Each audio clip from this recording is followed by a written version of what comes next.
മാത്രം നിനക്ക് അതേ ഡ്യൂട്ടി, എക്സ്ട്രാ ഡ്യൂട്ടി ഒന്നുമില്ല, അതേ ഫിക്സ് ഡ്യൂട്ടി നിൽക്കുള്ളേ. നീ റമദാൻ തോർത്ത് ഇങ്ങനത്തെ ഡ്യൂട്ടിക്ക് കരച്ചു വന്നെങ്കിൽ 700 രൂപക്ക് 7000 ശമ്പളം. ഡ്യൂട്ടി എത്ര? 10 ഇരട്ടി ശമ്പളം നിൽക്കുന്നുണ്ട്. അങ്ങനെ ഓനെന്താവും 30 നാളും കഷ്ടപ്പെട്ടിട്ട് ഡ്യൂട്ടിക്ക് പോവല്ലേ പോലെ. കാരണം 14 എടുത്ത ശമ്പളം ഒരു നാൾ കിട്ടുന്നത്. അപ്പൊ എന്താ 700 രൂപക്ക് 7000 ഒരു നാള് 7000 കിട്ടിയെങ്കിൽ എത്ര പൈസ? അങ്ങനെ ആ മനുഷ്യ അവന്റെ മനസ്സിനുള്ള ആശ പറഞ്ഞേ, 2 തിങ്കൾ റമദാനിലെങ്കിൽ അല്ലെങ്കിൽ 4 തിങ്കൾ റമദാനിലെങ്കിൽ 4 തിങ്കൾ കറക്റ്റ് സ്വത്ത് പോയിട്ട് നല്ല പൈസ ആക്കിയിട്ട് ബാക്കി 4 തിങ്കൾ 8 തിങ്കൾ അവത്തിൽ മുണ്ടാണ്ട് കിടന്നു പറഞ്ഞാൽ അങ്ങനെ ആശ പറഞ്ഞു നക്കുമ്പോ നാട് നല്ല നക്കുമ്പോ നിങ്ങൾ എല്ലാവരും. എന്നാൽ ഇത് എന്തുകൊണ്ട്? ഇതിന്റെ മഹത്വം നമുക്ക് പൈസന്റെ വില അറിഞ്ഞത് കൊണ്ട്. ഒരു പൈസന്റെ വാല്യൂ ഒന്നും അറിയാത്തൊരു മജ്നൂൻ, ഒരു പിരാന്ത് വിളിച്ചൊരു മനുഷ്യൻ, ഒരു ദുനിയാവെന്തെന്നറിയില്ല, അങ്ങനെയുള്ള ആള്. എന്നാൽ ആ മനുഷ്യനോട് ഓനോട് പറഞ്ഞു, നീ ഇന്ന് സ്വർത്ത് വന്നെങ്കിൽ നിൽക്കെന്താണ് ഇന്ന് മോദിത്തോടെ സ്വർക്കി നിൽക്കി 7000 ശമ്പളം കിട്ടുന്നതിന് ഓന് എന്ത് 7000? ഒരു ദുനിയാവിന്റെ ചെയ്യാനുണ്ടാ, ഒരു ദുനിയാവിന്റെ ബോധമുണ്ടാ? 3 വയസ്സായ 4 വയസ്സായ 5 വയസ്സായ കുട്ടിയോട് പറയുന്നത്, നിനക്ക് ഇന്ന ഡ്യൂട്ടി എടുത്തെങ്കിൽ നിനക്ക് 1 ലക്ഷം ശമ്പളം കിട്ടുന്നത്. ഓന് അറിയോ 1 ലക്ഷത്തിന്റെ വില? ഓന് എന്ത് കിട്ടിയാൽ മതി? 10 രൂപ ലൈസ് വാങ്ങാൻ 10 രൂപ കിട്ടി ഓന്റെ ജീവിതം തീർന്ന്, ഓന്റെ ലൈഫ് അത്രയുള്ളേ. എന്നാൽ പൈസന്റെ വില അറിയുന്നവനാണ് പണിയെടുക്കുക, അല്ലെ? രാപ്പകലില്ലാതെ പണിയെടുക്കുന്നവരുണ്ട്. ഒരു തറാവീഹിന് പോലും പോകാത്ത നൈറ്റ് ഡ്യൂട്ടി എടുക്കുന്ന മനുഷ്യന്മാർ ഇന്നുണ്ട്. എന്നാൽ ഇതെന്തുകൊണ്ട് ഈ വില നമുക്ക് അറിഞ്ഞിട്ടില്ല? ആഖിറത്തിൽ കിട്ടുന്ന കാര്യം നമുക്ക് അറിഞ്ഞിട്ടില്ല. അതാണ് ഹബീബ് റസൂലുള്ളാഹി സ്വല്ലല്ലാഹു അലൈഹി വസല്ലം തങ്ങൾ പറയുന്നത്, ലൗ യഅലമുൽ ഇബാദു മാ ഫീ റമദാന. റമദാനിലുള്ള മഹത്വം അറിഞ്ഞിരുന്നു എങ്കിൽ അത് ഒരു തറാവീഹ് കൊണ്ട് തീർക്കാനുള്ളതല്ല.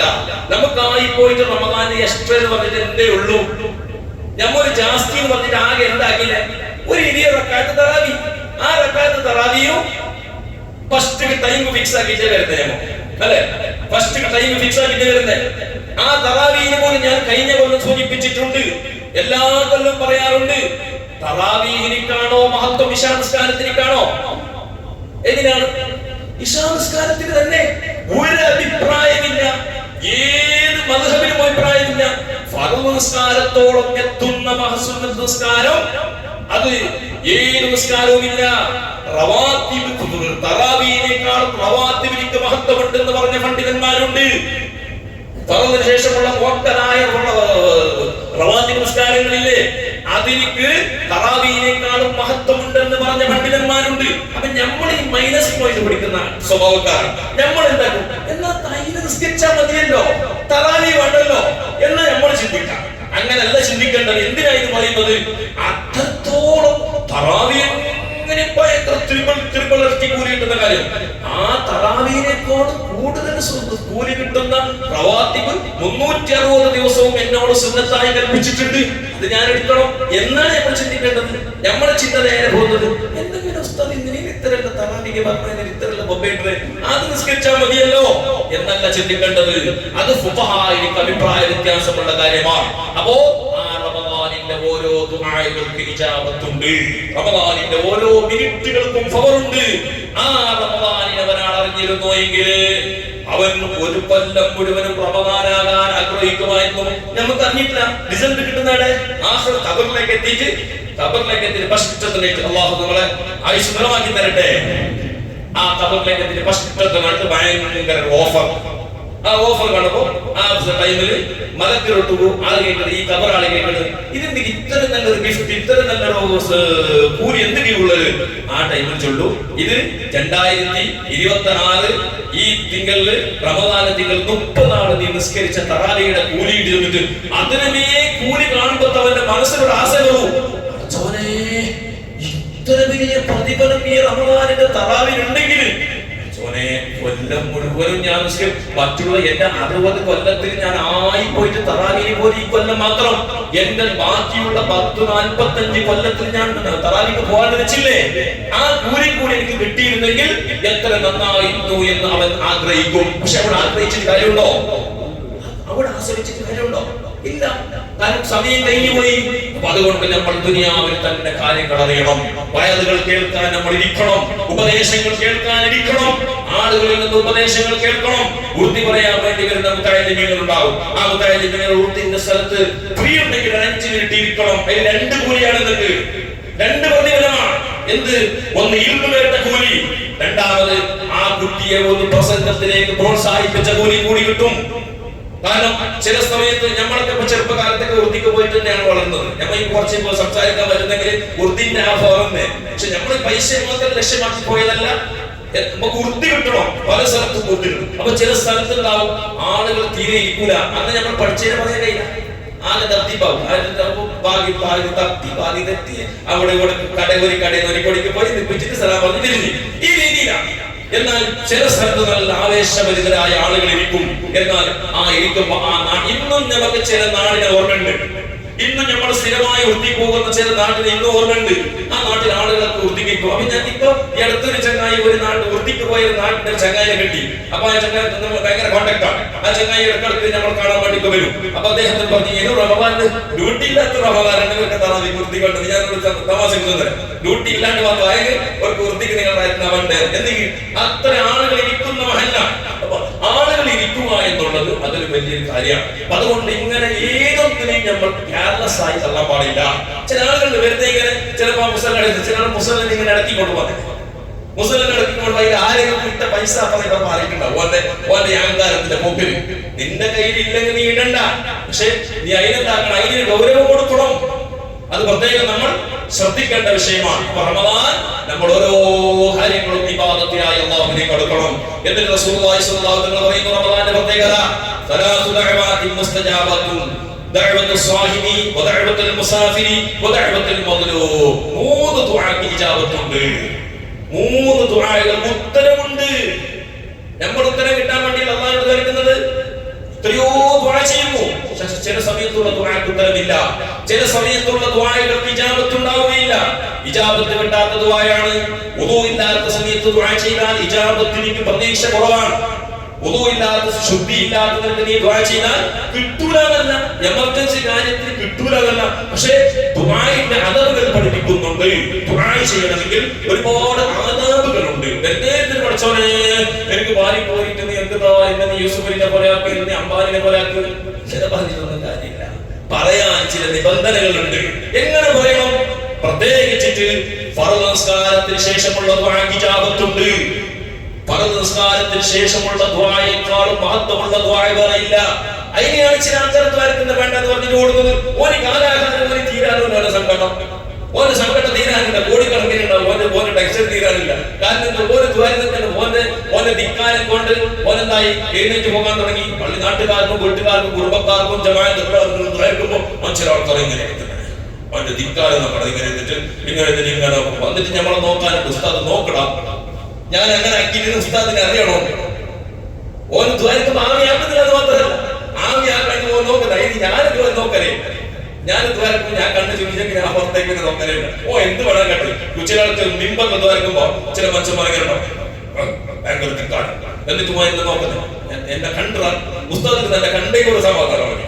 ഞാൻ ധിക്കരിച്ച് എന്നുള്ള വിഷയമല്ല, ഓൻ ധിക്കാരെ കാട്ടിയത് തപ്പേ അതിനൊരു ഉസ്താദിന് കണ്ടേ ഒരു റാഹത്ത്. ഞാൻ അങ്ങനെ ആക്കിയത് ഉസ്താദിന് എന്തായിട്ടല്ലേ? ആരോടാ മക്കളെ കളി, ആരോടാ ചങ്ങായിമാരെ കളി? ദീനിനോട് കളി വേണ്ട. ദീനിനോട് കളിച്ചിട്ട് ലോകത്തൊരു മനുഷ്യനും വിജയിച്ച ചരിത്രമില്ല. ലോകത്ത് ഒരു ചരിത്രവുമില്ല. എവിടെ പണ്ട് മുതൽ ഇന്ന് വരെ നിങ്ങൾ ആദം നബി അലൈഹി സ്വലാം മുതലുള്ള ചരിത്രം എടുത്ത് നോക്കിയാൽ ദീനിനോട് തൊട്ടവർ മുഴുവനും തീകൊള്ളിക്കൊണ്ട് തലചൊറുന്ന സംഭവങ്ങളെ ഉണ്ടായിട്ടുള്ളൂ.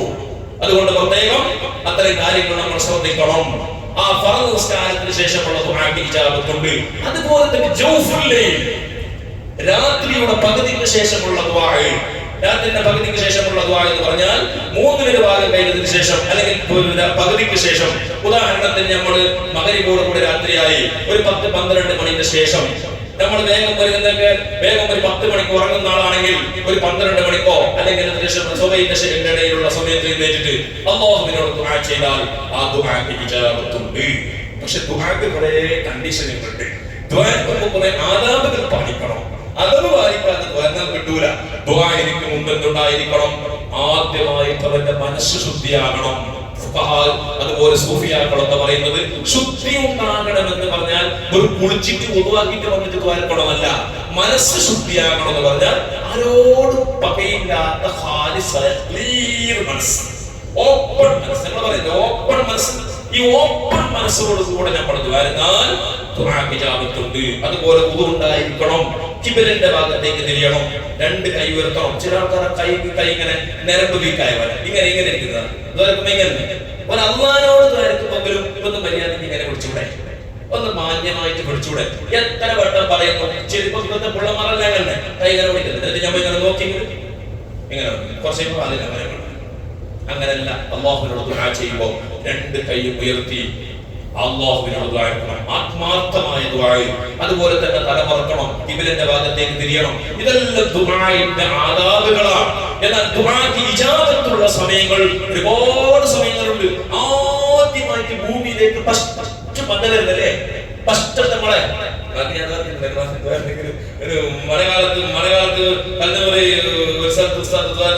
ഞങ്ങൾ അടക്ക തേച്ച് ഞാൻ ചെയ്യണം. അയാൾക്ക് എന്റെ ദ്വാരം നിങ്ങൾ ചെയ്യാവാം, അയാൾക്ക് ദ്വാരത്തിന് അയാൾ പൈസ കിട്ടുന്നത് ഞങ്ങൾ അടക്ക ആരും നല്ലത് ഒരു നാട്ടിൽ കേട്ടല്ലോ. അപ്പൊ അതുകൊണ്ട് പറയാനൊക്കെ അടക്കയും ചാൻപറ്റുണ്ടാവും. അതുകൊണ്ട് ഇപ്പൊ മയക്ക് ദ്വാരക്കാനായില്ല, ഇഷ്ടമുള്ള പെരുന്നാൾ ദ്വാരക്കാനെ.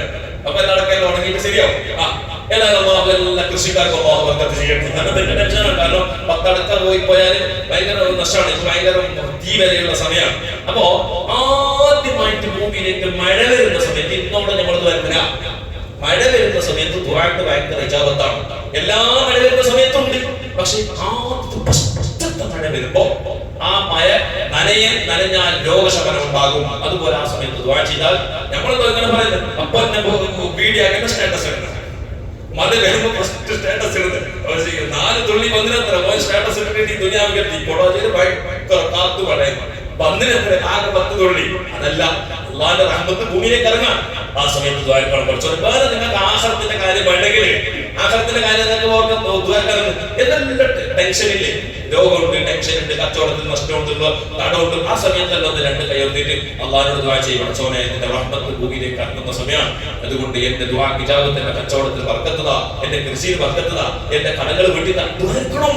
ദുആഇന്റെ ഇജാബത്തുള്ള സമയങ്ങളാണ്. അങ്ങനെ ഒരുപാട് സമയങ്ങൾ. എന്നാൽ റസൂലുള്ളാഹി സ്വല്ലല്ലാഹു അലൈഹി വസല്ലം പറയുന്നത് 3 ദുആഇന്റെ ഇജാബത്തുണ്ട്. ദഅവത്തു സ്വാഹിമി, സ്വാഹിമിന്റെ ദുആഇന്റെ ഇജാബത്തുണ്ട്. നോമ്പുകാരന്റെ ദുആക്ക്, നോമ്പുകാരനായിട്ട് അല്ലാഹുവിന് വേണ്ടി ഒരുത്തൻ നോമ്പ് നോക്കിയാൽ ആ നോമ്പുകാരൻ നോമ്പ് കുറിക്കുന്നതിന്റെ ഇടയിൽ ഒരു നിസ്കാരം കഴിഞ്ഞിട്ടോ അല്ലാതെയോ അവൻ ഇരുന്നിട്ട് അല്ലാഹുവിനോട് ആത്മാർത്ഥമായിട്ട് ദുആ ചെയ്താൽ അവന്റെ ദുആക്ക് ഇജാബത്തുണ്ട്. പക്ഷെ എങ്ങനെ വേണം? മൂക്കിനം ബിഖൽബിഹി യഖീനാ, യഖീനോടുകൂടെ, എനിക്ക് അല്ലാഹു തരുമെന്ന പ്രതീക്ഷയോടുകൂടെ. മാരകമായ രോഗമാണെന്ന് ഡോക്ടറെല്ലാം പറഞ്ഞിട്ടുണ്ട്. പക്ഷെ ഒരു മരുന്നിന് ശിഫായില്ലാന്ന് ഡോക്ടർ വിധിയിട്ടുണ്ട്. അങ്ങനത്തെ ഒരുത്തൻ വന്നിട്ട് അള്ളാഹുവിന്റെ ഉസ്താദിന്റെ വാദ് കേട്ടല്ലേ, ഉസ്താദ് എങ്ങനെയും എന്ന കട്ടാസിന്റെ ഹദീസ് നോക്കിയിട്ട് ചെന്നത് കിട്ടുന്ന ചാൻസ് ഉണ്ടോ? കിട്ടിയ ചാൻസ് പോയിട്ട് അങ്ങനെ വരുന്നാൽ എത്ര കിട്ടൂല.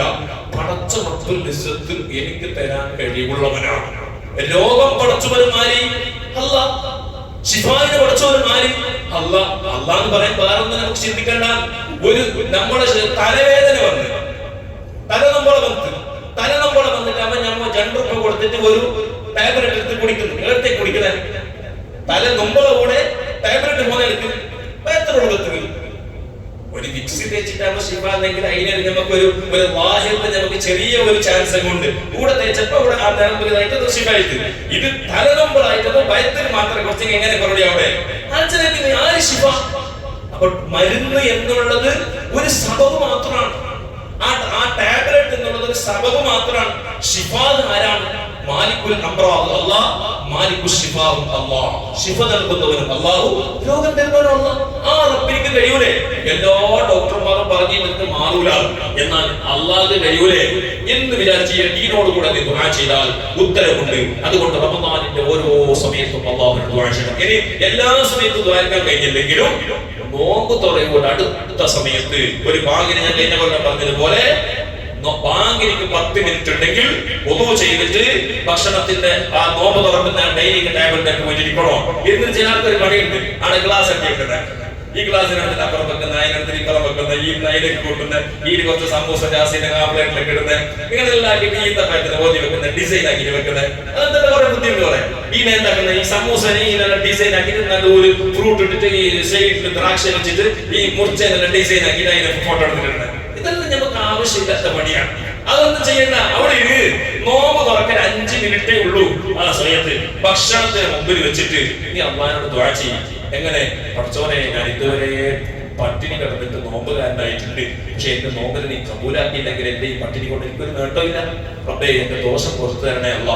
വേറെ ഒന്നും എനിക്ക് ചോദിക്കാൻ 2 കാര്യം ചോദിക്കും. പടച്ചോ, അല്ലാഹുമ്മ ഇന്നി അസ്അലുക്കൽ ജന്ന വഅഊദു ബിക മിനൻ നാർ. എന്നെ നരകത്തിന് തൊട്ട് നീ കാത്തുറല്ലാ, സ്വർഗ്ഗത്തിൽ എന്നെ എത്തിച്ചിറങ്ങ് എന്ന് ദുആ ചെയ്യ്. ആ സമയത്ത് നിന്റെ ദുആക്ക് ഇജാബത്തുണ്ട്. പ്രത്യേകിച്ച് നമ്മളെ മക്കളെല്ലാം ഉണ്ടെങ്കിൽ, ചെറിയ ഔത്തുള്ള മക്കളുണ്ടെങ്കിൽ ആ മക്കളെല്ലാം കുട്ടിയുണ്ട്. ചില ആൾമാർക്ക് ഒരു സ്വഭാവമുണ്ട്. മക്ക പറയുമ്പോഴത്തേക്ക് 110% ഒരു ഓട് പാട്ട് നിങ്ങൾ നോക്കണ്ട. എവിടെ പോട്ടെ? എവിടെ ഞങ്ങളെ മക്കളെ ഞങ്ങളെ കുട്ടിമാരെ എവിടെ പോട്ടെ? എവിടെ വേറെ അകമുണ്ടാകും ഓട് പാട്ടിനെ ഉറവൊക്കെ കൂടെ പൊടാചേരാണ്. ഉറവത്തേക്ക് നോമ്പ് തുറക്കാൻ പോയിട്ട് അതിനൊരു ടെൻഷൻ ഇല്ല. അങ്ങനെ മുന്നോട്ട് ദിവസം 3 വേടേശ്വരം വേണമെന്നില്ല. അന്നത്തെ കഥ നോമ്പ് തുറക്കാൻ പോയി.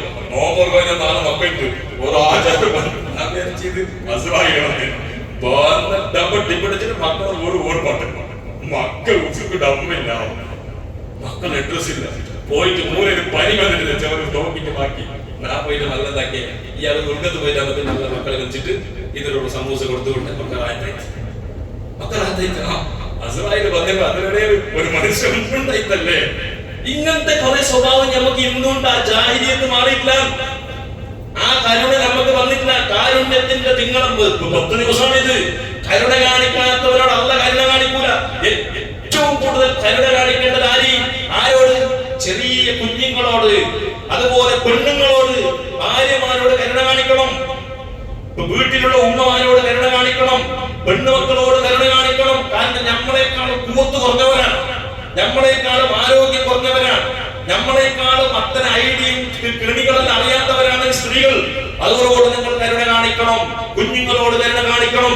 ഹബീബ് റസൂലുള്ളാഹി സ്വല്ലല്ലാഹു അലൈഹി വസല്ലം മദീനത്തെ പള്ളിയിൽ നിസ്കരിച്ചു കൊണ്ടിരിക്കുമ്പോ, നിസ്കാരത്തിന്റെ ഇമാമാണ് മദീനത്തെ നേതാവ് സയ്യിദുനാ റസൂലുള്ളാഹി. ആ നിബിതങ്ങൾ നിസ്കരിച്ചു കൊണ്ടിരിക്കുമ്പോ ഹസൻ ഹുസൈൻ റളിയല്ലാഹു അൻഹു നബിതങ്ങളുടെ അടുക്കലേക്ക് പോയി.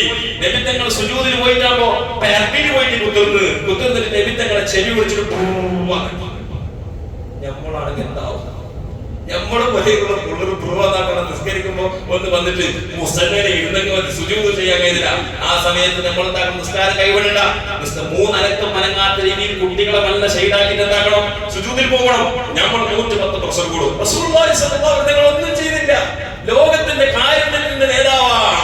അല്ലാഹുവിന്റെ റസൂൽ സ്വല്ലല്ലാഹു അലൈഹി വസല്ലം പറ്റി ഇതിന്റെ ഖുർആൻ പറഞ്ഞത് വലൗ കുന്ത ഫളൻ അലീവൽ ഖൽബി ലഅൻഫളു മിൻ ഹൗലിക. നബിയേ, തങ്ങളെങ്ങാനും ഒന്ന് സ്ട്രോങ് ഹൃദയത്തിന്റെ ആളായിരുന്നെങ്കിൽ തങ്ങൾക്ക് ആരും വരുമായിരുന്നില്ല. തങ്ങൾക്ക് ഇത്രയും വലിയ സ്വാധീനം കിട്ടി. എങ്ങനെ?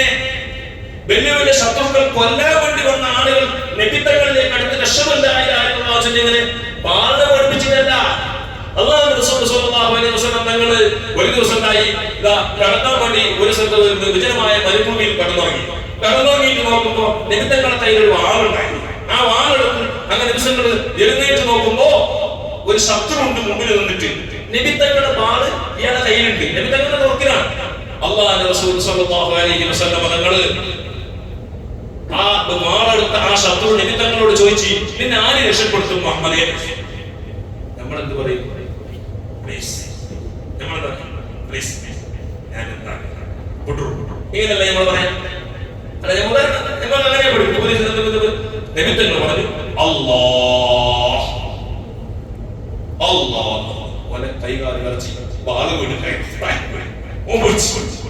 ആ ബാല് നബിത്തങ്ങൾ കൈകെടുത്തു. എന്നിട്ട് അവനോട് ചോദിച്ചു, നിന്നെ ഞാൻ രക്ഷപ്പെടുത്തു?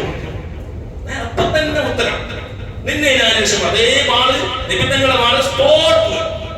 ഞമ്മ കിട്ടി ശാസ്ത്രം അതിന്റെ കൊടിയിലൊക്കെ ഒന്ന് കുത്തിയിട്ട് നോക്കുക. അത്രയും അല്ലെ?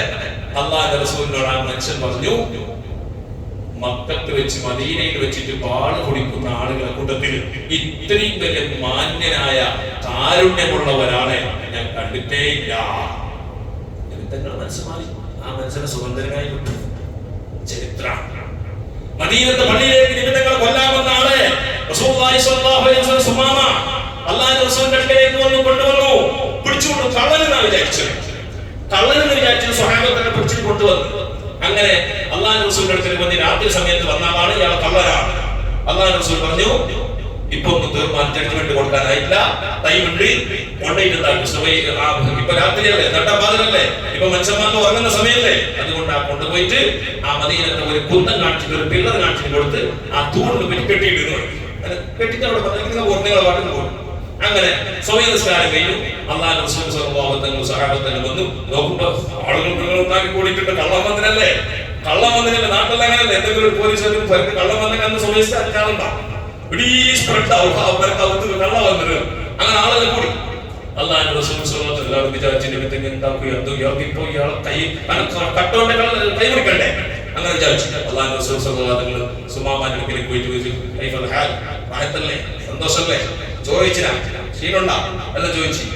ഈ സ്വഭാവം ഒന്നും ആയിരിക്കില്ല, നമ്മളെ കണ്ടില്ല, നമ്മൾ കൊടുക്കുന്ന തന്നെ ആക്സിഡന്റ് ആയിട്ട് ചിലപ്പോൾ ബൈക്കിൽ റോഡിൽ വീണെങ്കിൽ ഓൻ കിട്ടിയ ചാൻസ് ചെയ്ത് 4 പോലെ കൊടുത്തിട്ട് ഹെൽമെറ്റ് എടുത്ത് 4 കൊടുക്കുന്നത്. ഇതൊന്നും ഇസ്ലാമിക കൾച്ചറല്ല. മക്കൾക്ക് നിങ്ങൾ സൗദി അറേബ്യയിൽ പോയി നോക്ക്.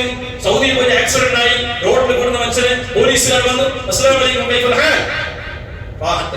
ചോദിച്ച് സുഖവിവരങ്ങൾ ചോദിച്ച് കൈയൊക്കെ കൊടുത്ത് സെക്കൻഡിൽ കൊടുത്തിട്ടാകുമ്പോ ഓന്റെ പാതി പേടി പോയി, പ്രഷർ പാതി പോയി, അല്ലെ, ടെൻഷൻ പാതി പോയില്ലേ. ഇവിടുത്തെ പോലീസിനെ കണ്ടെങ്ങനെ ഒരു 3 മണിക്കൂർ കഴിയും ഓന്റെ കോലം കണ്ടെങ്കിൽ. ഈ അല്ലാഹുവിന്റെ റസൂൽ സ്വല്ലല്ലാഹു അലൈഹി വസല്ലം സുമാമയോട് ചോദിച്ചു, എന്താണ് സുമാമ, എന്തിനാ വന്നത്? അല്ലാഹുവിന്റെ റസൂലിനെ അറിയാം, നിങ്ങളുടെ തലയെടുക്കാൻ വന്ന ആളാണ്. നിങ്ങൾക്ക് അറിഞ്ഞു കാരുണ്യത്തിന്റെ പത്തിനാണ് നമ്മളുള്ളത്.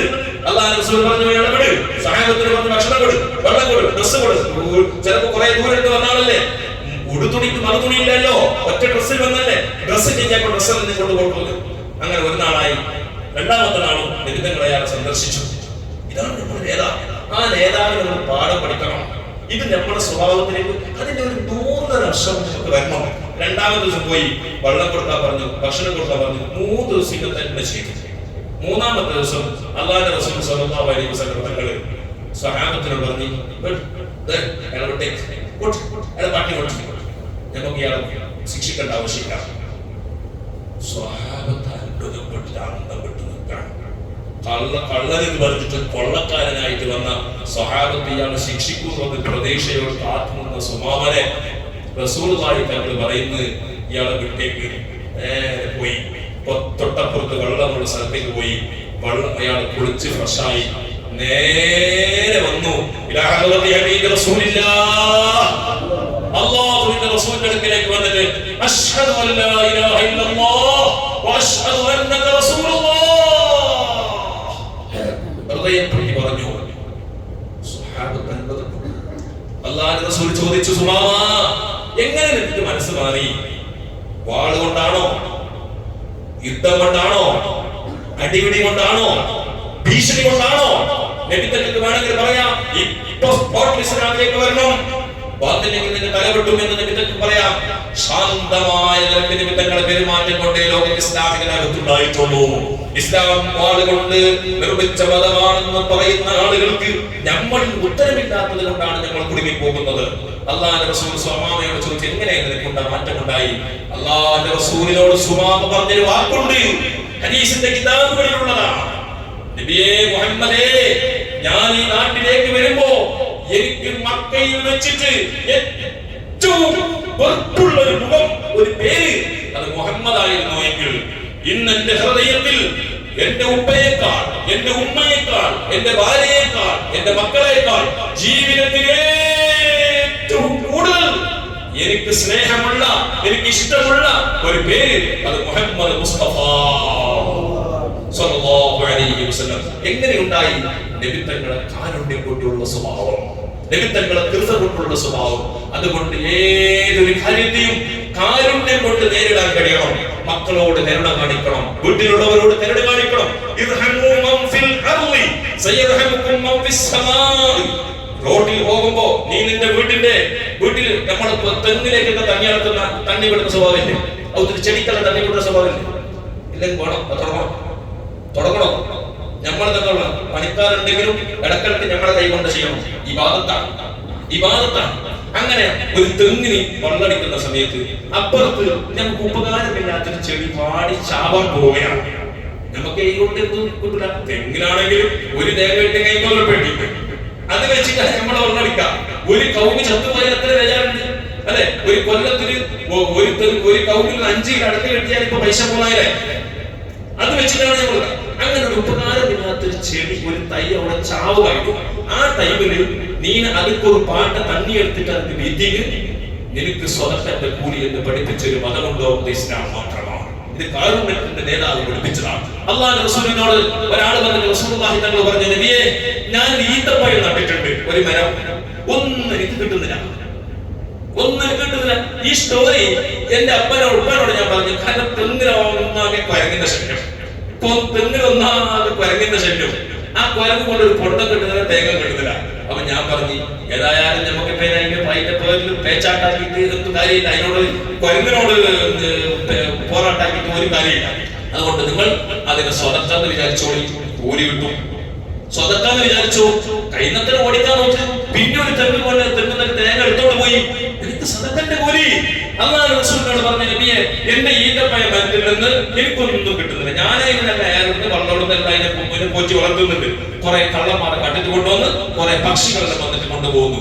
അല്ലാഹുവിന്റെ റസൂൽ സ്വല്ലല്ലാഹു അലൈഹി വസല്ലം പറഞ്ഞു, ഒരു കള്ളൻ കട്ടുകൊണ്ടുപോയാൽ അതിലേക്ക് നീ പൊരുത്തപ്പെട്ട് കൊടുത്താൽ നിനക്ക് സ്വതക്കന്റെ കൂലിയാണ്.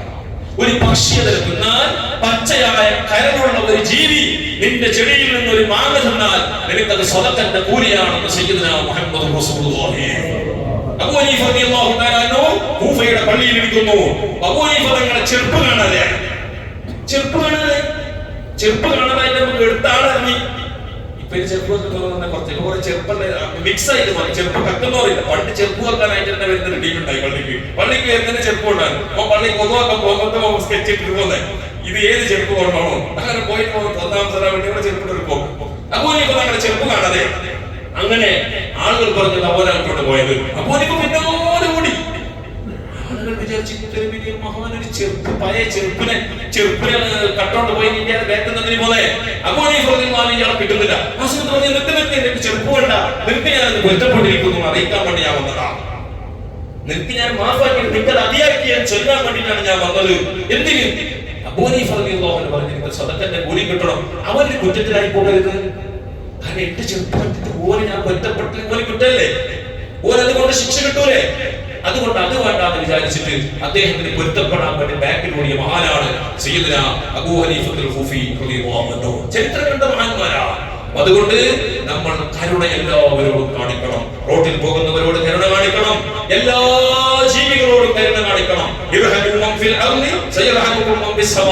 ആകാശത്തിലുള്ള റബ്ബ് നിങ്ങളോട് കരുണ കാണിക്കണോ?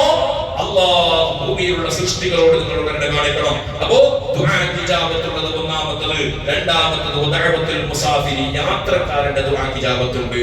ഇത് വിശദീകരിച്ച സമയം ഒരുപാട് പറയേണ്ട സമയമാണ്. യാത്രക്കാരൻ സഫർ പോകുന്നു, ഹലാലായ നിലക്കുള്ള യാത്ര. ഉംറക്ക് പോകുന്നത് മാത്രമല്ല ഹലാല്. നമ്മൾ വിചാരിച്ച ഉംറക്ക് പോകുമ്പോൾ മാത്രം സുന്നത്ത് നിസ്കരിക്കുന്നത്, യാത്രക്ക് സുന്നത്ത് നിസ്കരിക്കുന്നപ്പോ ഉംറക്ക് പോകുമ്പോൾ മക്കത്ത് പോകുമ്പോൾ മാത്രം അല്ലേ. സാധാരണ ആ ദ്വാരത്തിനും അതുപോലെ തന്നെ ഇതെല്ലാം ദ്വാരത്തിട്ട് നമ്മൾ സുന്നത്ത് നിസ്കരിച്ചിട്ട് പോകുന്നപ്പോ ഹലാലായ നിലക്ക് നീ ഡൽഹിയിലേക്ക് പോകുന്നോ? നിന്റെ ഒരു കച്ചവട ബിസിനസിന് വേണ്ടിയാണ് നീ പോകുന്നത്. ഹലാലായ നിലക്ക് അത് ഹലാലായ യാത്രയാണ്. ആ യാത്ര പോകുമ്പോൾ നീ 2 റക്അത്ത് സുന്നത്ത് നിസ്കരിച്ച് ദുആ ചെയ്തിട്ട് പോകണം. നീ ബാംഗ്ലൂരിലേക്ക് പോകുന്ന യാത്ര, ജമ്മു കസറിന്റെ മുസാഫിയത്തുന്ന നിലക്കുള്ള വിദൂരമായ യാത്ര, ആ യാത്ര നീ പോകുന്നെങ്കിൽ 2 റക്അത്ത് സുന്നത്ത് നിസ്കരിച്ചിട്ട് അല്ലാഹുവിനോട് ദുആ ചെയ്തിട്ട് പോകണം. എന്തിന്? ആ സമയത്ത് നീ യാത്ര തുടങ്ങിയാൽ ആ യാത്ര തിരിച്ചെത്തുന്നവരെ നീ അല്ലാഹുവിന്റെ കാവലിലാണ്. യാത്ര ഭയങ്കര കൂലിയുള്ള കാര്യമാണ്. പ്രത്യേകത്തിന് ഒരു പെണ്ണിനെ കാണാൻ വേണ്ടി ഹറാമാണ്. അതിനോട് ഒരു മരിച്ചാൽ ചിലപ്പോൾ ഒരു പക്ഷെ ഭയങ്കര കുറ്റമായിരിക്കും. ഹറാമായ നിലക്കുള്ള യാത്ര അല്ല, ഹലാലായ നിലക്കുള്ള യാത്ര പോകുമ്പോ യാത്രയിൽ നമ്മൾ ഫ്ലൈറ്റിൽ ഇങ്ങനെ വെറുതെ ഇരുന്നിട്ട്, കാരണം ഫ്ലൈറ്റിലാണ് ഈ ഒരു ഫീലിംഗ് വരുന്നത്. ട്രെയിനില് ബസ്സിനുള്ള ഈ ഫീലിംഗ് വരുന്നില്ല. കാരണം ഇതിന് റേഞ്ച് ഉണ്ട്. ഈ ഫ്ലൈറ്റിൽ എത്തിക്കാൻ മേലെ റണ്ണിലേക്ക് എത്തിക്കഴിഞ്ഞാൽ പിന്നെ ഒരു റേഞ്ചും ഇല്ല. ഉറക്കും വരുന്നത് ആരോടെ കൊണ്ടുവന്ന് അപ്പുറം ഉള്ളത് ചിലപ്പോ ഏതോ നാട്ടുകാരനായിരിക്കും. ചിലപ്പോൾ നമ്മളെ പൊത്തൊരു കൂമല പൊത്താണെങ്കിലും മുണ്ടാനുമില്ല. ആ സമയത്ത് ഉറക്കം വരുന്നത് എങ്ങനെ 4 ഭാഗത്ത് ഉള്ള കണ്ണിന് ആകെ കമ്പ്യൂട്ടറുകളെ പോലെ കത്തിപ്പിച്ചിട്ട് ഉറങ്ങിയിട്ട് നോക്കും. കണ്ണിൽ ഉറക്കം വരുന്നില്ല. ആ സമയത്ത് ബൈപ്പാസ് ഇല്ല. ആ സമയത്ത് 2 കൈ ഉയർത്തിട്ട് അള്ളാഹിനോട് ദുആ ചെയ്യും. പണ്ടത്തെ പറഞ്ഞ് ഞാൻ ഫ്ലൈറ്റ് പ്ലാനിൽ അള്ളാഹ് കുറച്ച് കൂടുതൽ അടുത്തല്ല, ഞാൻ വീട്ടല്ലേ. അങ്ങനൊന്നും മുഅ്മിനീങ്ങളുടെ ഹൃദയ അഖീദയിൽ അങ്ങനെയില്ല. മുഅ്മിനീങ്ങൾക്ക് അങ്ങനത്തെ അഖീദയില്ല. കാരണം അള്ളാഹു നമ്മളെ കൂടെ ഉണ്ട്, എല്ലാ സ്ഥലത്തും ഉണ്ട്. അള്ളാഹ് എല്ലാ സ്ഥലത്തും കേൾക്കും. അള്ളാഹ് നേരെ ഫ്ലൈറ്റിലേക്ക് എത്തുമ്പോൾ അള്ളാഹ് വേഗം കേൾക്കും, അല്ലെങ്കിൽ ഭൂമിന്റെ അടി കടലിലൂടെ കേൾക്കും. അങ്ങനത്തെ ഒരു വിശ്വാസം മുഅ്മിനീന്റെ വിശ്വാസമല്ല. നമ്മളെ വിശ്വാസം എല്ലാം ഒരുപോലെയാണ്. അപ്പോ ആ സമയത്ത് പ്രത്യേകം ദുആ ചെയ്യണം. ആ ദുആക്ക് ഇജാബത്തുണ്ട്. മൂന്നാമത്തത് വിശദീകരിച്ചാൽ ഒരുപാട് പറയേണ്ടതാണ്. മൂന്നാമത്തെ ദുആ ദഅവത്തുൽ മദ്ലൂമി, മദ്ലൂമിന്റെ ദുആക്ക് ഉത്തരവുണ്ട്. ഇതാണ് നമ്മൾ ഏറ്റവും കൂടുതൽ പേടിക്കേണ്ട ഒരു ദുആ. ഏറ്റവും കൂടുതൽ നമ്മൾ പേടിക്കേണ്ട ഒരു ദുആയാണ്. കാരണം പേടി എന്ന് പറഞ്ഞാൽ ഡേഞ്ചർ ദുആ. മദ്ലൂം എന്ന് പറഞ്ഞാൽ ഒരു മനുഷ്യനെ കാരണം കൂടാതെ ഒരാൾ ബുദ്ധിമുട്ടാക്കി, കാരണമില്ലാണ്ട് വെറുതെ ഒരാൾ ഉപദ്രവ ഒരാളാക്കിയ ഓന്റെ ജാഗ്രത ഉൾക്കേണ്ട ഒരു കാരണമില്ല. കാരണം എന്തിന്? അവന് നന്റെ തന്നെ പവർ അവണില്ല, നന്റെ തന്നെ ഡിപ്പാർട്ട്മെന്റ് അവൾക്ക് അവിടെ ശക്തി അവണില്ല. നക്ക് പോലീസുമാരെല്ലാം കൈയുണ്ടു, നല്ലൊരു പൈസ ഉണ്ടു, എത്ര വേണം ఖర్చాക്കുന്ന കയ്യിലുണ്ടു. അപ്പുറത്തോട് പാപത്തോടെ പേടിപ്പാട്ടിട്ട് കൊണ്ട് ജാഗ്രത ഉൾക്കേണ്ട. ആ ടൈമില് ഓട് ആരും സഹായത്തില്ല, ഓടിന്റെ ഭാഗത്തും ആരുമില്ല. ഇന്ന് നാളേക്കും ഓടിട്ട് ആരുമില്ല. ആ ടൈമില് രണ്ട് കയ്യുയർത്തിട്ട് പഠിച്ചോനെ ഞങ്ങൾക്ക് നീ മാത്രമുള്ള ഓന് നീ കൊടുവല്ലാന്ന് പറഞ്ഞെങ്കിൽ അപ്പൊ തന്നെ സ്പോട്ടിൽ കിട്ടും കിട്ടും കിട്ടും ഉറപ്പാ. പണ്ടൊരു മീൻ കച്ചവടക്കാരന്റെ കഥ പറയുന്നുണ്ട് ചരിത്രത്തിൽ. ഒരു മീൻ പിടിക്കുന്ന ചോട്ടയിട്ട് മീൻ പിടിക്കുന്നതിനുണ്ടായി. ഒരു നല്ലൊരു വലിയ മീൻ കിട്ടി. ആ മീൻ കിട്ടിയപ്പോ അപ്പുറത്ത് പിന്നത്തെ മീൻ പിടിക്കുന്നുണ്ടായി. ഓന് കിട്ടുന്നേ ഇല്ല. ഓനെന്തായി പിടിച്ചിട്ട് ഞാൻ പിടിച്ചത് മറിച്ചിട്ട് ഇങ്ങനെ പിടിച്ചിട്ട് വലിച്ചെടുത്തിട്ട് പോവാൻ ഓനോട് ഓരോണ്ടാക്കി ജയിക്കാൻ കഴിഞ്ഞില്ല. അങ്ങനെ പരക്കെത്തി മീൻ മുറിക്കുന്ന സമയത്ത് ഓനെന്റെ മീൻ മുറിച്ചു. പിന്നെ മീനെല്ലാം കൊണ്ടെങ്കിലല്ലേ പെഞ്ഞായ്മ കുറിച്ച് എളുപ്പാക്കണം. വലിയ ഇത്ര കൊണ്ട് 5 കിലോ മീനെല്ലാം കൊടുത്തിട്ട് പെഞ്ഞായ്മ മുറിക്കാൻ കലിശമായിട്ട് അവസ്ഥ കൂടണം. ഇല്ലെങ്കിൽ മുറിപ്പാട്ടി കൊണ്ടുപോകണം. 50 കൊടുത്തിട്ട് മുറിപ്പാട്ടി കൊണ്ടുപോകണം. അതോ സ്വന്തം 50 ബെഞ്ച് വെട്ടി കൊടുക്കണം. അങ്ങനെ ആക്കുതീരാം. ഇപ്പൊ എല്ലാം അങ്ങനെ സൗകര്യമാക്കി കൊടുക്കണം. ഇല്ലെങ്കിൽ ഒത്തിരി സമയം നോമ്പ് തുറക്കുന്ന സമയത്തില്ല എല്ലാം ഇതാക്കണം. അതിപ്പോ അങ്ങനല്ലേ. അങ്ങനെ മുറിക്കുമ്പോൾ കൂടി ഓന്റെ കൈക്കൂർ മുള്ളു തറച്ചില്ല. ചരിത്രത്തിലുള്ളതാണ്. മുള്ളു തറച്ചില്ല, ചെറിയ മുള്ളു തറച്ചിട്ടില്ല. അവിടെ തെല്ല് 10 വന്നു. അങ്ങനെ ഡോക്ടർ പറഞ്ഞിട്ട് മരുന്നെടുത്തിട്ട് മറുപടി ആയില്ല, എന്തോ ആയില്ല. അങ്ങനെ ഡോക്ടർ പിന്നെ ഡോക്ടർ ചത്തു. ഇത്ര കട്ടാക്കണോ? ആയും കുറടിയാവില്ല, ഇത്ര കട്ടാക്കണോ ഉണ്ടായിട്ട് ആയിട്ട് കൈ ഫുള്ള് പോയിട്ട് ഊർത്ത ബന്ധു മുട്ടത്തോട് ബന്ധു. അങ്ങനെ ആ കാലഘട്ടത്തിലുള്ള ഒരു മഹാപണ്ഡിതന്റെ അടുക്കലേക്ക് പോയിട്ട് അങ്ങനല്ലേ എല്ലായിട്ടും നിവൃത്തിയിലേക്ക് പോകുമ്പോൾ തങ്ങാം അല്ലെ. എല്ലാ ഡോക്ടറിലായിരുന്നില്ല ലാസ്റ്റ് ബാക്കിയുള്ള തങ്ങ മാറും. ഫസ്റ്റ് കൊണ്ട് ഇത് സീക്കായിട്ട് നമുക്ക് കാണില്ല. നീ ആരെയും ഉപദ്രാക്കിയത് ആരെയും ആ സാപ്പ് കിട്ടിയവരുണ്ടോ? സാപ്പ് ആരെ കിട്ടിയവരും ഓണിങ്ങനെ ആകച്ചനാക്കി ലാസ്റ്റ് നമുക്ക് മുള്ളു തറച്ചിട്ട് ഇന്ന മനുഷ്യനെ ഒരു മീൻ വലിച്ചെടുത്തോണ്ട് വന്നിട്ട് നാളെ മുറിച്ചിട്ട് തിന്നില്ലേ അണ്ട് തറച്ച മുള്ളിയുടെ ഒരു ബാക്കി ഇത്. അങ്ങനെ മീൻ പിടിക്കുന്ന ഭാഗത്ത് പോയിട്ട് ആ മനുഷ്യനെ ഡ്രസ് എടുത്തിട്ട് അയാൾ പോയിട്ട് അധികം കൊടുത്തിട്ട് പൊരുത്തപ്പെടിച്ച പിത്തേണ്ട് ഉണങ്ങിയോണ്ട് വന്ന് ചരിത്രത്തിലുള്ളതാണ്. മദ്ലൂമിന്റെ ദുആത്തുണ്ട്. ഒരാളെ ബന്ധമില്ലാത്ത അപപ്രചാരങ്ങളാക്കി, ഇല്ലാത്തൊരു അപപ്രചാരം നാട്ടിലാക്കി ഒരു മനുഷ്യന് നാളെ മര്യാദ എടുത്താൽ അവന്റെ ദുആക്ക് നീ മരിക്കുന്നതിന് മുമ്പ് നീ അത് അനുഭവിക്കാതെ മരിക്കൂലെന്ന് ഉറപ്പാണ്. എന്റെ വകയല്ല, സാപ്പല്ല, നബിത്തങ്ങളുടെ ഹദീസാണ്. ഒരാൾ വേദനിപ്പിച്ചിട്ടുണ്ടെങ്കിൽ ആ വേദനിപ്പിച്ചവൻ ഒരു തുള്ളി കണ്ണുനീർ കാരണം കൂടാതെ ഒരു മനുഷ്യന്റെ കണ്ണുനീർ നീ എടുത്തിട്ടുണ്ടെങ്കിൽ ഒരുപക്ഷെ നിനക്ക് നിന്റെ കാലം കഴിഞ്ഞാൽ നീ അത് തീർത്തിട്ടില്ലെങ്കിൽ നിന്റെ സന്താന പാരമ്പര്യങ്ങളിലൂടെ പോകും. ഈ അടുത്ത് ഒരു സ്ഥലത്ത് ഒരു കുടുംബത്തിന്റെ ദുഃഖങ്ങൾ തീരാത്ത സങ്കടം വന്നു.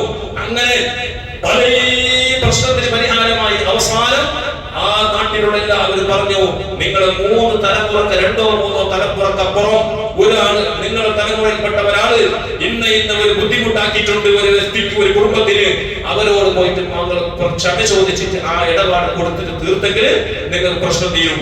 അങ്ങനെ നാട്ടുകാർ, ആ നാട്ടിലുള്ള ഉസ്താദും തങ്ങന്മാരും എല്ലാവരും ഇടപെട്ടിട്ട് ആ കുടുംബത്തിനൊന്ന് കോംപ്രമൈഷൻ ആക്കിയിട്ട് പ്രശ്നങ്ങൾ പരിഹരിച്ചു. ഇന്നും ആ കുടുംബം സാവധാനത്തോടെ സന്തോഷത്തോടെ ജീവിച്ചുകൊണ്ടിരിക്കുന്ന 2 കുടുംബവും തീരാത്ത പ്രശ്നങ്ങൾക്ക് പരിഹാരം അധികാരമായി. എന്റെ ആരെങ്കിലും ശാപം നമുക്ക് വന്നിട്ടുണ്ടെങ്കിൽ ഒരുപക്ഷെ എന്റെ പവർ കൊണ്ട് ചിലപ്പോൾ എന്റെ പൈസന്റെ ഊക്കുകൊണ്ട് എന്റെ തടിയുടെ ഊക്കുകൊണ്ട് ചിലപ്പോൾ നമുക്ക് കിട്ടിയില്ലെങ്കിൽ നമ്മളെ പാരമ്പര്യത്തിൽ അത് ബാക്കിയാകാൻ സാധ്യതയുണ്ട്. അതുകൊണ്ട് മദ്ലൂമിന്റെ ദുആ സൂക്ഷിക്കണമെന്ന് സയ്യിദുനാ റസൂലുള്ളാഹി പ്രത്യേകം വസിയത്ത് പറഞ്ഞതാണ്. മദ്ലൂമിന്റെ ദുആ നിങ്ങൾ പ്രത്യേകം പഠിക്കണം. ആരെയും വേദനിപ്പിച്ചിട്ടാ ബുദ്ധിമുട്ടാക്കിയിട്ടാ ഒരാളെ ബുദ്ധിമുട്ടാക്കിയിട്ടുണ്ടെങ്കിൽ ഒരു മനസ്സറിഞ്ഞിട്ട് നമുക്ക് ദുആ ചെയ്തിട്ടുണ്ടെങ്കിൽ അത് തീരാത്ത ദുഃഖമാണ്. അതുകൊണ്ട് ആരെങ്കിലും ചെയ്തിട്ടുണ്ടെങ്കിൽ ക്ഷമ ചോദിക്കണം. അതുകൊണ്ട് അല്ലാഹുവിന്റെ റഹ്മത്തിലേക്ക് നമ്മൾ മടങ്ങണം. ചെറിയൊരു സംഭവം മാത്രം പറഞ്ഞുകൊണ്ട് ഞാൻ അവസാനിപ്പിക്കുന്നു. ബറക്കത്തിന് വേണ്ടി ചെറിയൊരു ചരിത്രം. മഹാനായ റസൂലുള്ളാഹി സ്വല്ലല്ലാഹു അലൈഹി വസല്ലം പറഞ്ഞ കാരുണ്യത്തിന്റെ മഹത്വം. അല്ലാഹു സുബ്ഹാനഹു വ തആല നമുക്ക് ഇത്രയെല്ലാം നിഅമത്ത് ചെയ്തിട്ട് അനുഗ്രഹം ചെയ്തു തന്നിട്ട് ആ അനുഗ്രഹങ്ങൾക്ക് നമ്മൾ നന്ദിയില്ലാതെ പോകുന്ന ആളുകളോട് ചെറിയ നമുക്ക് അല്ലാഹു ചെയ്ത നിഅമത്ത് വൈതഉതു നിഅമത്തുല്ലാഹി ലാ തുസ്സുഹാ ഇന്നല്ലാഹ ലഗഫൂറുർ റഹീം. അല്ലാഹു ചെയ്ത നിഅമത്ത് തന്നെയാണ് മഹാനായ സയ്യിദുനാ ഹാറൂൻ റഷീദ് രാജാവ്, വലിയ മഹാനാണ്. ഹാറൂൻ റഷീദിന്റെ കാലത്ത് ഹാറൂൻ റഷീദ് തന്റെ പ്രജകൾക്ക് ദഅവത്ത് നടത്തിക്കൊണ്ടിരിക്കുമ്പോൾ ഉപദേശം കൊടുത്തുകൊണ്ടിരിക്കുമ്പോ അതാ ബഹുമാനപ്പെട്ട ഇബ്നു സമ്മാഖ് എന്ന് പറയുന്ന പേരിലുള്ള ഒരു സൂഫി വര്യനായ മനുഷ്യൻ വളരെയേറെ അർത്ഥവത്തായി ചിന്തിക്കേണ്ട ഒരു പോയിന്റാണ്. നമുക്കൊന്നും കിട്ടിയില്ല, നമുക്ക് അല്ലാഹു ചെയ്ത നിഅമത്തിന് വില വെക്കാത്ത അതിന്റെ വില അറിയാത്ത മനുഷ്യർക്ക് ഈ ഒരു ഉദാഹരണം ഭയങ്കര സൂട്ടബിളാണ്. എന്താണ്? ഇബ്നു സമ്മാഖ് റളിയല്ലാഹു തആല അൻഹു അതാ അവിടെ നിന്ന് ഹാറൂൻ റഷീദിന്റെ അടുക്കലേക്ക് പോയിട്ട് ചോദിക്കുന്നു, ഹാറൂൻ റഷീദ്, ഇന്ന് നിങ്ങൾക്ക് ഇവിടെ പരിവാരങ്ങളും പട്ടാളങ്ങളും ആൾക്കൂട്ടങ്ങളും എല്ലാം ഉണ്ടല്ലോ, എന്നാൽ ഇന്ന് വെള്ളം കൊണ്ടുവരാനും ഭക്ഷണം കൊണ്ടുവരാനും എല്ലാം ആളുണ്ട്. ഹാറൂൻ റഷീദിനോട് ചോദിക്കുന്നു, ഒരു നിർണായകമായ ഘട്ടത്തിൽ നാളെ അല്ലെങ്കിൽ അടുത്ത കൊല്ലം എന്ന് വിചാരിച്ചോ, ഈ നാട്ടിൽ മുഴുവനും വെള്ളമില്ലാതെയായി, എവിടെയും വെള്ളമില്ല, എല്ലാ ബോറിലും കിണറ്റിലും പുഴയിലും തോട്ടിലും എല്ലാത്തിലും തണ്ണി അലിയിച്ചു, എവിടെയും തണ്ണിയില്ല.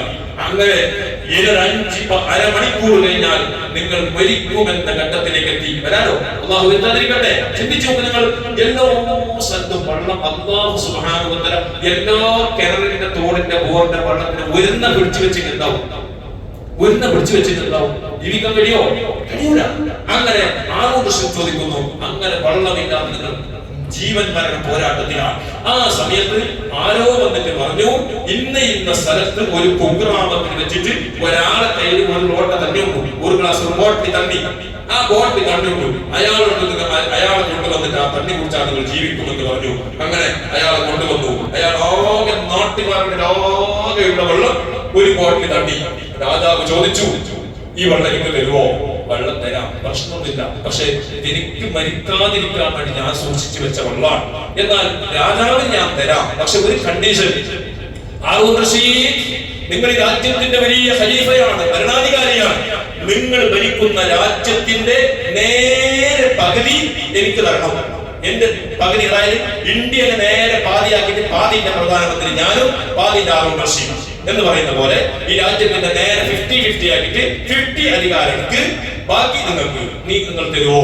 ഹാറൂൻ റഷീദിനോട് ഇബ്നു സമ്മാഖ് ചോദിച്ചു, ആ സമയത്ത് നിങ്ങൾ കൊടുക്കോ ഇല്ലേ? ഹാറൂൻ റഷീദ് പറഞ്ഞു, കൊടുക്കും, കൊടുത്തിട്ട് ആ വെള്ളം എടുത്തിട്ട് ഞാൻ കുടിക്കും, അധികാരം മുഴുവൻ കൊടുത്തിട്ട്. നമുക്ക് മനസ്സിലാക്കണമെങ്കിൽ ഒരാൾക്ക് 5 ഏക്കർ ജാഗയുണ്ട് കൊടാജിയിൽ, ഒരു സെൻസിന് 4 ലാഖ് കുടിച്ചോ, ഒരു സെൻസിന് 4 ലാഖ്. ഒരത്തെ ബാന്യത്തിൽ വന്ന അതിനകത്ത് ഡിസ്കൗണ്ട് ആക്കി, ഒരു ഡിസ്കൗണ്ട് ഇല്ല, വേണമെങ്കിൽ എടുത്തോ ഇല്ലെങ്കിൽ പോകും എന്ന് പറഞ്ഞു കൊടുത്തു. അങ്ങനെ ഒരു ഘട്ടം വന്നു, വെള്ളമില്ലാതെ വിപ്പ് മരിക്കും തോന്നി. ഓരിക്കുമ്പോ ജീവിക്കണം, വേറെ എടുത്ത് വെള്ളമില്ല, എന്റെ കയ്യിൽ മാത്രം ഒരു കുപ്പി വെള്ളമുള്ള പക്കത്തുള്ള സംസം വിചാരിച്ചോ. ആ വെള്ളം കൊടുത്തിട്ട് അങ്ങനെ അയാളോട് പറഞ്ഞു, ആചാരെ എന്റെ കയ്യിൽ വെള്ളമുണ്ട്, നിങ്ങൾ അരഘട്ട കയ്യിൽ നിങ്ങൾക്ക് നിങ്ങൾ പോകും, ഈ തണ്ണി കുറിച്ചിട്ട് നിങ്ങൾക്ക് ജീവിക്കാം, നിങ്ങളെ 5 ഏക്കറിൽ 2 ഏക്കറിനൊക്കെ തരുവയില്ലേ? കൊടുക്കലേ? കൊടുക്കും. ആരും കൊടുക്കും, ജീവിക്കാൻ ആശയക്കാർക്കുണ്ട്. ഹാറൂൻ റഷീദ് പറഞ്ഞു, ഞാൻ കൊടുക്കും.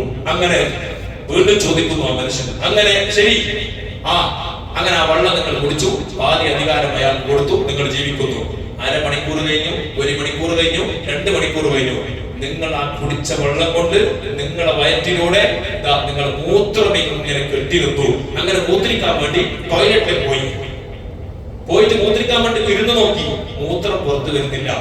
പലതും ചെയ്തു നോക്കി, ഇല്ല. ശരീരമാകെ വറക്കാൻ തുടങ്ങി, ആകെ വെപ്രാളത്തിലായി. ഇനി അരമണിക്കൂർ കഴിഞ്ഞാൽ മൂത്രം കെട്ടി നിന്നിട്ട് കിഡ്നി വീർത്ത് ഞാൻ മരിക്കുമെന്ന ഘട്ടത്തിലേക്ക് എത്തി നിങ്ങൾ എന്ന് വിചാരിച്ചോ? ആ സമയത്താണ് നിങ്ങളുടെ കയ്യിലുള്ള നിങ്ങളടുക്കലേക്ക് ഒരാൾ വന്നിട്ട് പറയുന്നു, ഇന്ന സ്ഥലത്തൊരു വൈദ്യരുണ്ട്, ഒരു ഡോക്ടറുണ്ട്, ആ ഡോക്ടറുടെ കയ്യിൽ ഒരു ഡോസ് മരുന്നുണ്ട്, ആ മരുന്ന് കുടിച്ചാൽ നിങ്ങളുടെ ശരീരത്തിലുള്ള വയറ്റിൽ കെട്ടി നിൽക്കുന്ന മൂത്രം മുഴുവനും റാഹത്തോടെ പുറത്തേക്ക് പോകും എന്ന് വിചാരിച്ചു. അങ്ങനെ അയാളെ കൊണ്ടുവന്നു. അയാൾ കൊടുത്തിട്ട് ഈ ഡോസ് കാണിച്ചിട്ട് പറഞ്ഞു, ഈ മരുന്ന് നിങ്ങൾക്ക് തരാം.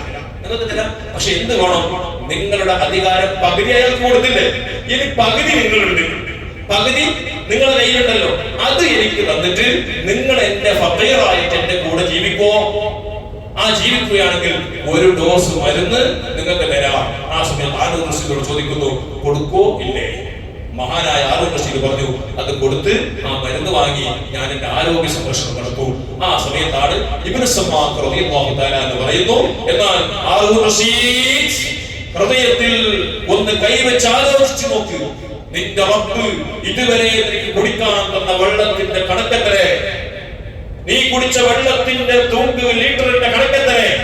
നീ ഒരു വിലയും കൊടുക്കാതെ, ഒരു നിരക്കും ഒരു ചെലവുമില്ലാതെ നീ നിന്റെ ആമാശയത്തിൽ നിന്ന് മൂത്രവും കാഷ്ടവും ഒരു ബുദ്ധിമുട്ടുമില്ലാത്ത നിനക്ക് എത്ര അവശിഷ്ടങ്ങളാണ് നീ പുറത്തേക്ക് വിട്ടത്?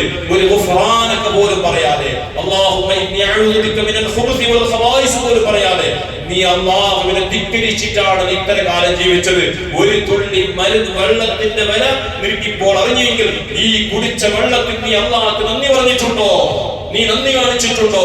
നീ വേസ്റ്റാക്കിയ വെള്ളത്തിൽ കിടക്കുന്നത് ഇന്ന് മുതൽ ഇത് നിങ്ങൾ നോക്കുമ്പോ, നിങ്ങൾ ബാത്റൂമിൽ പോയി കുളിക്കുമ്പോ ഇസ്രാഫ് ചെയ്യുന്ന വെള്ളത്തിന്റെ ആ കണക്ക് വെച്ചിട്ട് ഈ സംഭവം നിങ്ങളുടെ മനസ്സിലേക്ക് ഓർമ്മ വരണം. അനാവശ്യമായി 3-4 ബക്കറ്റ് വെള്ളം അനാവശ്യമായി തീർക്കുമ്പോ ഒരു കുപ്പി വെള്ളത്തിന് രാജ്യം മുഴുവനും വിട്ടുകൊടുക്കാൻ ഹാറൂൻ റഷീദ് തയ്യാറായിട്ടുണ്ടെങ്കിൽ ആ വെള്ളത്തിന്റെ വില എത്ര? ആ വെള്ളം നമുക്ക് തന്നത് ആരാണ്? രാജാവായ റബ്ബ്. 4 മാസം ഇടമുറിയാത്ത മഴ വന്നിട്ട് കടലുകളും പുഴകളും തോടുകളും കിണറുകളും വെള്ളം തടാകത്തിൽ നിറച്ചു വെക്കുന്നത് ആരാ? മുഅ്മിനീങ്ങളെ, നമ്മളുടെ റബ്ബല്ലേ. ഒരു AC ഇട്ടിട്ട് പള്ളിന്റെ ഇത്തരം സ്ഥലത്തേക്ക് AC ഇട്ടിട്ട് കൂടാക്കണമെങ്കിൽ എത്രയോ ചെലവുണ്ട്. മാസത്തിൽ 10-15,000 കമ്മിറ്റിക്കാർ ബില്ലെടുക്കേണ്ടി വരും. ഇനി നിങ്ങൾ നോക്ക്, ഒരു മാസം കഴിഞ്ഞു, ഒരു 2-3 മഴ വന്നു. ആ മഴ വന്നാൽ പ്രപഞ്ചത്തിനെ മുഴുവനും കൂളാക്കിയിട്ട് എല്ലാവർക്കും റാഹത്തോടെ കിടന്നുറങ്ങാൻ പറ്റുന്ന എയർ കണ്ടീഷൻ സിസ്റ്റമിലേക്ക് ഭൂമിയെ സെറ്റപ്പ് ചെയ്യുന്നത് ആരാണ്? രാജാവായ റബ്ബ്. ആ റബ്ബിന് നന്ദിയുള്ളവരാകണം. ആ റബ്ബിന്റെ കാരുണ്യം മനസ്സിലാക്കി അല്ലാഹുവിലേക്ക് അടുക്കണം. തറാവീഹ് കൃത്യമായി നിർവഹിക്കണം. റബ്ബിനോട് പ്രത്യേകം ദുആ ചെയ്യണം. തെറ്റുകുറ്റങ്ങളിൽ നിന്ന് വെടിവാങ്ങണം. ഇനിയുള്ള ദിവസങ്ങൾ തറാവീഹ് നിസ്കാരത്തിന് പള്ളിയിൽ വരികയും നോമ്പ് കൃത്യമായി നിർവഹിച്ചുകൊണ്ട് എല്ലാ പരസ്പര സ്നേഹത്തിലും സൗഹൃദത്തിലുമായി ജീവിക്കണമെന്ന് എന്റെ നഫ്സിനോടും നിങ്ങളോടും ഓർമ്മപ്പെടുത്തി എന്റെ 2 വാക്കുകൾ അവസാനിപ്പിക്കുന്നു. അർഹമർ റഹീമിനായ മാലികുൽ മുൽക്കായ റബ്ബ് സുബ്ഹാനഹു വ തആല പറഞ്ഞതും കേട്ടതും നീ കബൂലാക്കണം റഹ്മാനേ. അല്ലാഹുവേ, ഇത്രയും സമയം തിരക്കുകളും കച്ചവടം ജോലിയും ഏർപ്പാടും അങ്ങോട്ടും ഇങ്ങോട്ടും പോകാനുള്ള ബിസിയെല്ലാം ഉണ്ടായിട്ട് നിന്റെ പള്ളിയെ സ്നേഹിച്ചുകൊണ്ട് റമദാനിനെ ബഹുമാനിച്ചുകൊണ്ട് ഈ പള്ളിയിൽ ഇത്തികാഫിന്റെ നിയത്തോടെ ഇരുന്ന ഈ പാവപ്പെട്ട മുഅ്മിനീങ്ങളെ ഞങ്ങളെല്ലാവരും നീ ഏറ്റെടുക്കണം അല്ലാഹ്. ഞങ്ങളെ നീ ഏറ്റെടുക്കണം റഹ്മാനേ. ഞങ്ങളുടെ കാര്യങ്ങൾ നീ സന്തോഷത്തിലാക്കി തരണം റഹ്മാനേ. ഞങ്ങളുടെ സർവ്വ രോഗങ്ങളെ നീ ശിഫയാക്കി തരണേ അല്ലാഹ്. നിന്റെ റഹ്മത്ത് കൊണ്ട് കാരുണ്യം കൊണ്ട് ഞങ്ങളെ നീ പൊതിയണേ അല്ലാഹ്. ഞങ്ങളുടെ ജീവിതത്തിൽ വന്നുപോയ തെറ്റുകുറ്റങ്ങൾ കോടാനുകോടിയാണ് റബ്ബേ. അല്ലാഹുവേ, അതെല്ലാം നീ കരിച്ചു കളയണേ അല്ലാഹ്. റമദാൻ ദോഷങ്ങളെ കരിച്ചു കളയുന്ന മാസമാണ് റബ്ബേ. ഞങ്ങളുടെ ദോഷങ്ങളെ നീ കരിച്ചു കളയണേ അല്ലാഹ്. ഞങ്ങളെയും ഞങ്ങളുടെ മാതാപിതാക്കൾ, ഞങ്ങളുടെ ഉസ്താദുമാർ, ഞങ്ങളുടെ മശായിഖുകൾ, മക്കൾ, വേണ്ടപ്പെട്ടവർ, ഞങ്ങൾ സഹായിച്ചവർ, സ്നേഹിച്ചവർ, ഞങ്ങൾ വിസർവത്തുന്ന ഒരുപാട് ആളുകൾ ഈ നാടിലും പല നാടുകളിലും ഉണ്ട്. എല്ലാവർക്കും നീ മഗ്ഫിറത്ത് നൽകണേ അല്ലാഹ്. എല്ലാവർക്കും നീ റഹ്മത്ത് ചെയ്യണേ അല്ലാഹ്. ഞങ്ങളെ എല്ലാ ഉദ്ദേശവും നീ സാധിപ്പിച്ചു തരണേ റഹ്മാനെ. ഞങ്ങളുടെ കച്ചവടങ്ങൾ, ജോലികൾ, ഏർപ്പാടുകൾ നീ ബറക്കത്ത് നൽകണം റഹ്മാനെ. ഹലാലായ നിനക്ക് ഞങ്ങൾക്ക് കൈ നിറയെ സമ്പത്ത് നീ നൽകണം റബ്ബേ. നിന്നെ മറപ്പിച്ച് കളയുന്ന നിനക്കുള്ള സമ്പത്ത് വേണ്ട, നിനക്ക് നന്ദി ചെയ്യാൻ, ശുക്ർ ചെയ്യുന്ന രീതിയിൽ ഹലാലായ നിനക്ക് നിനക്കും നിന്റെ അടിമകൾക്കും ദീനിനും പാവങ്ങൾക്കും ചെലവഴിക്കാനുള്ള സന്മനസ്സുള്ളതോടുകൂടെ ഞങ്ങൾക്ക് നീ ഹലാലായ നിനക്കുള്ള സമ്പത്ത് ഏറ്റിത്തരണം റഹ്മാനെ. അതെല്ലാം ദുനിയാവിലും ആഖിറത്തിലും ഗുണം ചെയ്യുന്ന രീതിയിൽ നീ പൊരുത്തപ്പെട്ട നിനക്ക് ചെലവഴിക്കാൻ തൗഫീഖ് നൽകണേ അല്ലാഹ്. ഞങ്ങളുടെ ജമാഅത്തിൽ, ഞങ്ങളുടെ കുടുംബത്തിൽ കുടുംബത്തിൽ ഐക്യം, യോജിപ്പും, സ്നേഹവും, ബർക്കത്തും നൽകണേ അല്ലാഹ്. ഭിന്നിപ്പുകൾ, ഫിത്നകൾ, ഫസാദുകൾ തൊട്ട് കാക്കണേ റഹ്മാനെ. എല്ലാ ഫിത്ന പിടിച്ച ആളുകളുടെ ഫിത്നകളിൽ നിന്ന് ഈ നാടിനെയും മുസ്ലിം നാടുകളും നീ സലാമത്താക്കണം റഹ്മാനെ. അത്തരം ഫിത്നക്കാരുടെ ഫിത്നകളെ അവരുടെ സ്വതന്ത്രിലേക്ക് തന്നെ തട്ടിക്കളയണം റഹ്മാനെ. അവരുടെ ഫിത്നകളുടെ ശർറിൽ നിന്ന് ഞങ്ങളെയും ഈ നാടിനെ നീ സലാമത്താക്കണം റഹ്മാനെ. അല്ലാഹുവേ, ഞങ്ങളെ ഒരു ഫിത്നക്കാരുടെ, ഒരു ഹാസിനീങ്ങളുടെ, ഒരു വാലിമീങ്ങളുടെ, ഒരു ഫത്താനീങ്ങളുടെ ഫിത്നകളിൽ ഞങ്ങൾ നീ പെടുത്താതെ നീ സംരക്ഷിക്കണം റഹ്മാനെ. സത്യത്തിന് എന്നും എല്ലാ സ്ഥലത്തും എല്ലാ കാലത്തും എല്ലാ കാര്യത്തിലും നീ വിജയം നൽകണം റഹ്മാനെ. അർഹമുറാഹിമീനായ റബ്ബേ, ഞങ്ങൾ പറഞ്ഞതിന്റെ കേട്ടതിന്റെ എല്ലാത്തിന്റെയും വ്യതിരിക്തമാകും ഈ പള്ളിയുടെ ചുറ്റുഭാഗത്തായി ഞങ്ങളുടെ കുടുംബത്തിൽ നിന്ന് വേണ്ടപ്പെട്ടവർ ആരെല്ലാം എവിടെയെല്ലാം മരിച്ചു കിടക്കുന്നുണ്ടോ എല്ലാവരുടെ കബറിലേക്ക് എത്തിച്ചു കൊടുക്കണേ അല്ലാഹ്. മോചനമാക്കണേ അല്ലാഹ്. അവരെ ഞങ്ങളുടെ ജന്നത്തുൽ ഫിർദൗസിൽ ഒരുമിച്ച് കൂട്ടണേ അല്ലാഹ്. ബിഹഖ് സയ്യിദിനാ മുഹമ്മദിൻ സ്വല്ലല്ലാഹു അലൈഹി വസല്ലം റഹ്മത്തിക യാ അർഹമർ റഹീമീൻ.